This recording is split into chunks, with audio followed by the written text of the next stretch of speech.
Marcus Aurelius may have been very powerful. In fact, he was extremely powerful, but he wasn't perfect. He struggled like you and I. He drifted from the person that he wanted to be, the person that he knew that he could be. So it's an interesting passage in Meditations. He says, like, you're a beast. You're a monkey. He's lamenting how low he has fallen. But he says, in a week, you can be a god if you rediscover your beliefs, if you recommit to the logos, to philosophy.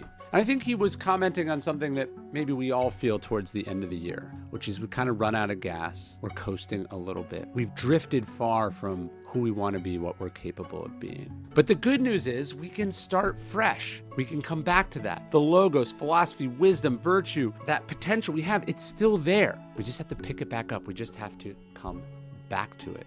Marcus Aurelius would talk about how no one can do this for you. He says, be your own savior while you can. And to me, there's no better time to do that than a new year. Seneca tried to kick off each new year with the kind of metaphorical cleansing, but then also an inspiring challenge. He would throw himself in the Tiber River, right? The freezing cold river that ran through Rome on the first of the year. Here we are, January is upon us. One of the things I do to kick off each new year is a series of Stoic-inspired challenges. At Daily Stoic, we call it New Year, New You, and it's 21 days of Stoic-inspired challenges. And in today's episode, I want to give you some Stoic practices, some Stoic ideas to kick off the new year right, to become a new you, to become the God that you're capable of being this year. So let's get after it.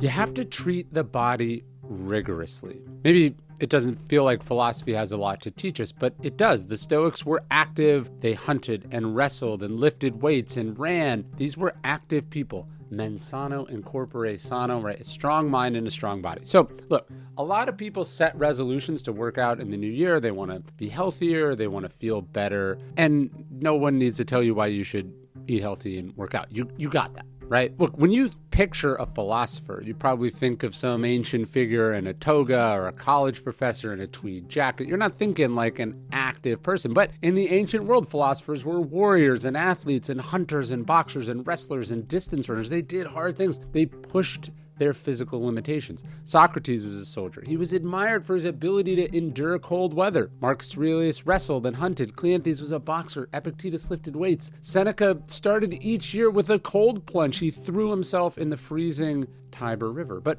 the Stoics didn't just do this because they wanted to have big muscles and show off. It wasn't vanity for the Stoics at all. Seneca said, we treat the body rigorously so that it is not disobedient to the mind. For the Stoics, physical practice was a metaphor. It was a path to mental toughness. One of the best ways you increase your mental capacities is by doing things that are physically challenging. The Stoics wanted to push themselves day by day, build the muscle that says, I can do hard things. The thing that says, I'm in charge. So as you're thinking about your resolutions for the year, picking something and starting with something that says, hey, I do what I say. I keep these promises to myself. I push myself. I don't listen to that voice that says, oh, it's cold. I'm tired. I don't want to. What you learn in a physical practice is who you are and what you're capable of. What you really learn is that you're capable of more than you think you are. This morning I got up, I dropped my kid at school, and I went swimming in Barton Springs. And it was cold, and it was a long swim. It was hard. I would have liked to stop earlier, but I didn't. I forced myself to do something. I pushed myself further than I wanted to. And I carry that energy back towards the rest of my day, towards any other challenges that I'm going to experience. And when you push yourself physically this way, when you build a physical practice in your life, you are helping yourself be healthier and stronger and all of that. But you're also getting mentally stronger. You're building your capacity to deal with challenges, to endure, and you are becoming a more well-rounded, strong, and resilient figure.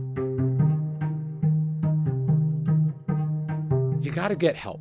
Whenever I speak to military groups, I like to tell them one of my favorite quotes in Meditations. Because Marcus Aurelius was a soldier, he fought in wars, he led the Roman army. And one of the few quotes he has where he directly references this experience, he says, like a soldier storming a wall, you have a mission to accomplish. And if you've been wounded and you need a comrade to pull you up, so what? I like so what. Like so what does a lot of heavy lifting there. He's saying it with a shrug, that there's nothing shameful about it. It's not a big deal. It's to be expected. It's perfunctory. Whether we're talking about going to therapy, asking for advice, bringing on someone to your team, asking a question about something you're not sure about, right? This is the secret. When other people ask us for help, we're not like, oh, fuck that guy.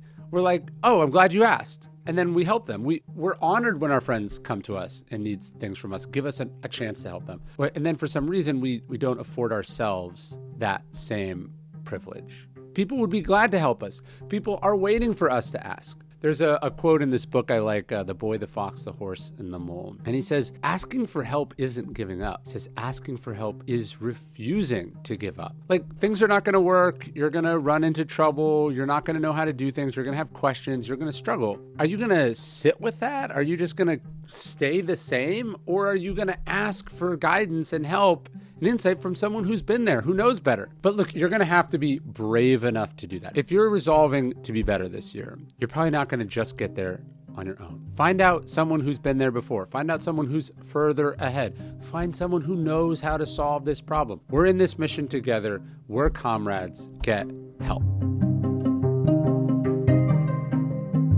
A lot of people resolve to read more. I want to read more this year. I want to read 1 book, 10 books, 50 books, 100 books. You know what Epictetus would say to that resolution to just like increase the raw amount you're reading? He says, I'm not impressed knowing that you read. He says, I'm not even impressed if they read all night long. He says, I need to know what the focus of this energy is. He says, I need to know what you're reading. It's not how much you read, even that you read. It's what you are reading. Of course, look, spending hours and days in front of books is better than watching stupid internet videos or, just listening to podcasts that blather on. But it can still be a waste of time. Seneca said that too many good brains have been afflicted by the pointless enthusiasm for useless knowledge. Seneca thought it was super important to read, but he said we got to linger on the works of the master thinker. So as you're thinking about reading this year, as you're thinking about getting better, don't just resolve to just consume a lot of raw information. Think about what books you need to reread. Think about really big,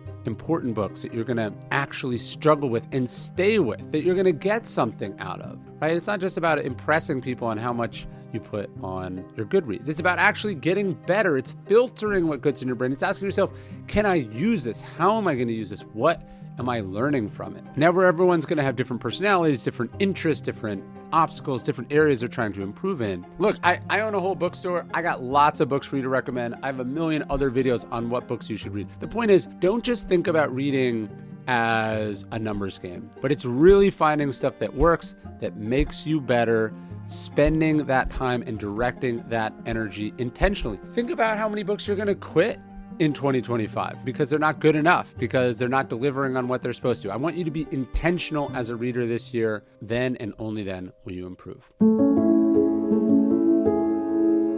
I just spent a couple of weeks on the road. I stayed in some really nice hotels, but mostly I just wanted to get home and sleep in my own bed, specifically on my 8 sleep. I love the alarm feature. It vibrates you to wake in the morning like softly and soothingly instead of your phone going wham, wham, wham. I have the Pod 4 Ultra, which is like the best of the 8 sleeps. It even raises up when you want to sit and read. If you want to make it cooler or hotter, you just like tap it on the side. I just love this thing. I don't sleep as well without it. I'm worried about adjusting to the time difference, but I know I'm going to have a great night's sleep on my 8 sleep. If you want to take your sleep and your recovery to the next level, which is to me a really important part of your practice, not just pushing yourself hard physically, but also rest and recovery, check out the 8 Sleep Pod 4 Ultra. Go to 8sleep.com/dailystoic and use code dailystoic to get $600 off. And the offer ends soon, so don't miss out. Trust me, your body will thank you. And I'm exhausted, so I'm gonna go sleep on my mattress now.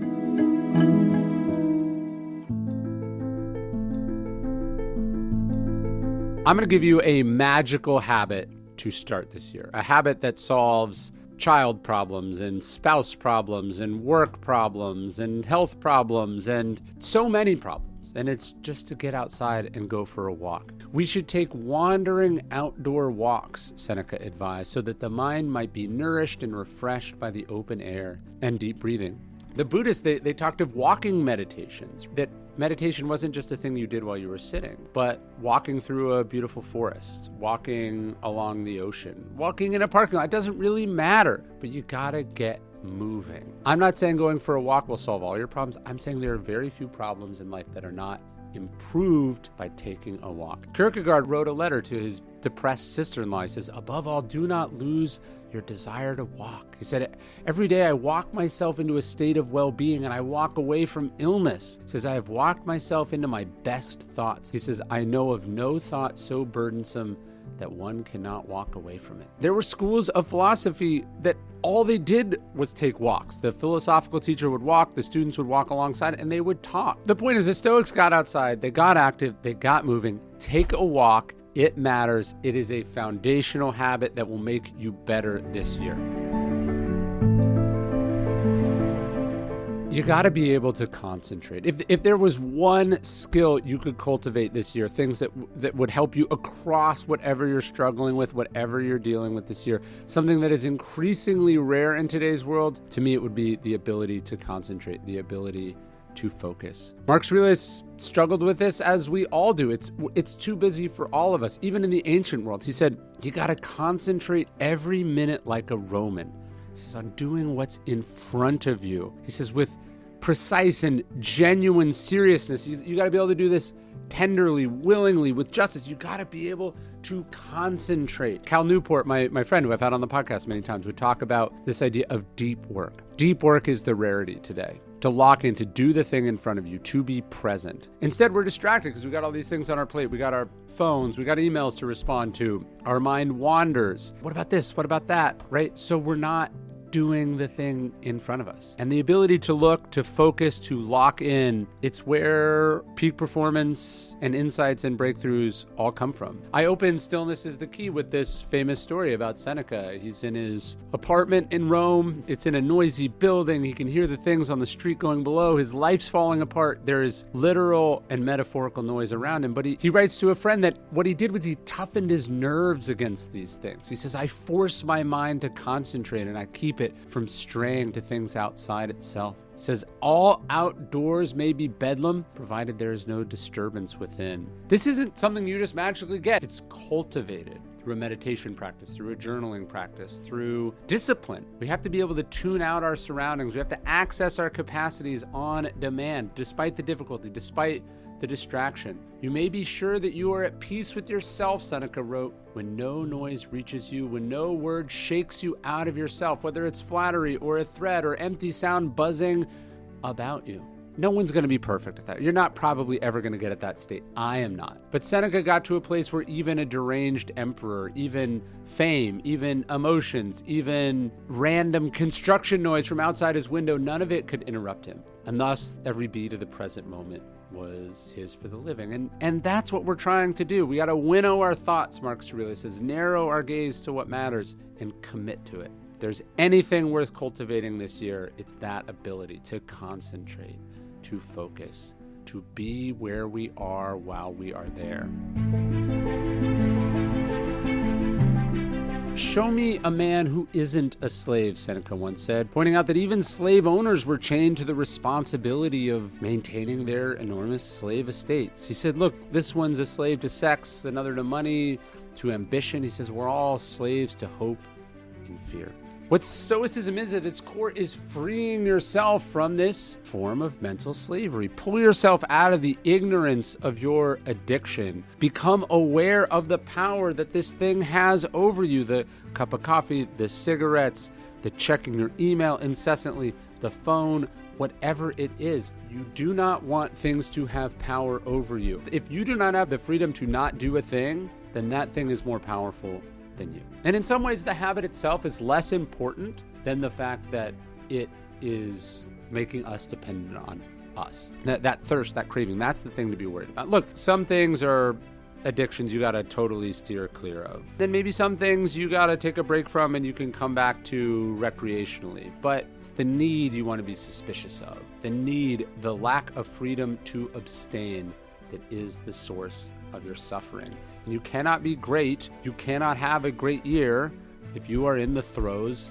of an addiction. Whatever the bad habit is, whatever is ruling your life, socially acceptable or not, you must quit being a slave this year, and you must start now. You gotta stop trying to be perfect. Perfect is the enemy of good enough this year. In the winter of 1931, the great choreographer Martha Graham, she was hopelessly bogged down in this dance series she was working on. She'd been working on it for months and months and months. She was a notorious perfectionist, and she despaired of being able to finish. She was worried that she'd wasted her Guggenheim Fellowship. She was convinced it wasn't going to be good enough for her reputation, the critics, the vision in her head. The winter is lost, she said as she whimpered in self-pity. The whole winter's work is lost. I destroyed my year.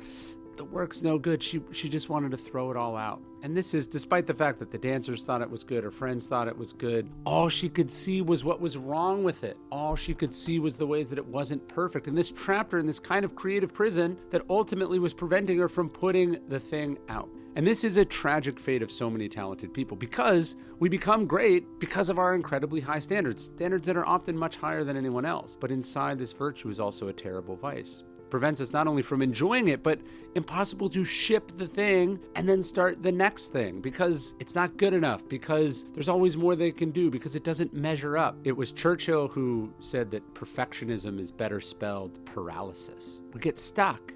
It's actually a form of the resistance. It's a deep commitment to the work, but it's actually a profound fear and aversion to doing the work. And finishing the work is part of the work. It's not humility. It's not obsession. There's nothing positive about this perfectionism. There's something narcissistic about it, something insane about it, something inherently self-absorbed about it.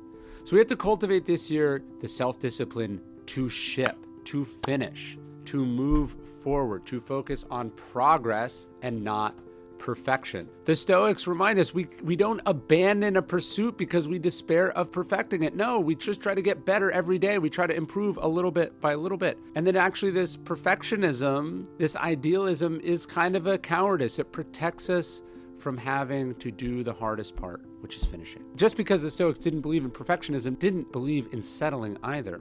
Epictetus said, is it possible to be free from error? No, but it is possible to be a person stretching to avoid error. That's what Stoicism is. That's the mantra for the year. Trying to be better, trying to grow, trying to improve. That means finishing. That means moving forward. That means accepting that you're not perfect, that it's never going to reach the ideal, but you can still strive and grow and change and have the courage to ship and finish and put yourself out there. Pick a word to live by in 2025. If a man knows not which port he sails, Seneca said, no wind is favorable. That's a little Stoic practice for the year. Let's choose a word to live by in 2025, a port to aim towards, a North Star, a clarifying bit of language that helps us color our thoughts and decisions for the year. In yoga, practitioners set an intention before each session. In meditation, practitioners can use a mantra to focus their mind. For the Stoics, they tried to come up with what they called epithets for the self, single words that could be touchstones for character. Some of Marcus Aurelius's were upright and modest, straightforward, sane, cooperative. Every year, what I try to do is come up with a word that I want to shoot for, aim for, hold up as my North Star for the year. I've picked stillness as a word. I've picked systems as a word. I wanted to get better at organizing and structuring things. Less was a really important word for me. I wanted to do less because by doing less, I could do more. In times of chaos and dysfunction and disorder, when we have so many choices and so many directions we can go, a word for the year can help give us clarity and purpose and priority. Some words that might be good for you in 2025. Maybe you're someone who needs to slow down and trust the process. How about patient? Maybe you need to get better at standing strong. How about steadfast? How about kindness? How about bravery or courage? What about generosity? You want to cultivate a more generous spirit this year. Maybe the year is going to be challenging. Maybe you just came off a challenging year. How about resilient? Maybe you want to build better habits. How about discipline? There's a million words you could choose. For me in 2023, we picked less because I was exhausted at the end of the year. I was doing too much. I was overcommitted. Then I felt like my health and my family and my quality of life couldn't face another year of the same. So our goal was less commitments, less drama, less busyness, less screen time, just less. And by less, I think we ultimately ended up getting more stillness, more presence, more connection, more fun, more focus. And I think we did a pretty good job. Last year, my word was systems. How can I set up systems? How could I bring people on to operate those systems? Because I didn't want to wing it so much. I didn't want to be caught off guard. I didn't want to be making the same problems or doing the same thing from scratch each time. I have a word for 2025. I think I'm still working on it. I'm probably going to share it in the New Year, New You challenge, because this is one of the things we build into the challenge. Like, how do you find your word for the year? And I would love to have you join me and thousands of other Stoics in this awesome challenge. You can sign up now at dailystoic.com/challenge. The idea, though, is once you pick that year, write it on an index card, put it on the wall. I don't know, get it tattooed, get it framed, make it your phone screen wallpaper, set it as your computer password, put it on a Post-it note on your desk, journal about it every day. The point is to come to it over and over and over again, so it kind of becomes, a North Star, a touchstone. And we're not just picking like some nice sounding word. It's about choosing a principle, a concept, something clarifying that can guide your behavior throughout the year, so that when you're tired, when you're stressed, when you're afraid, when you're confused, when you got lots of options, the word brings you back to your best self.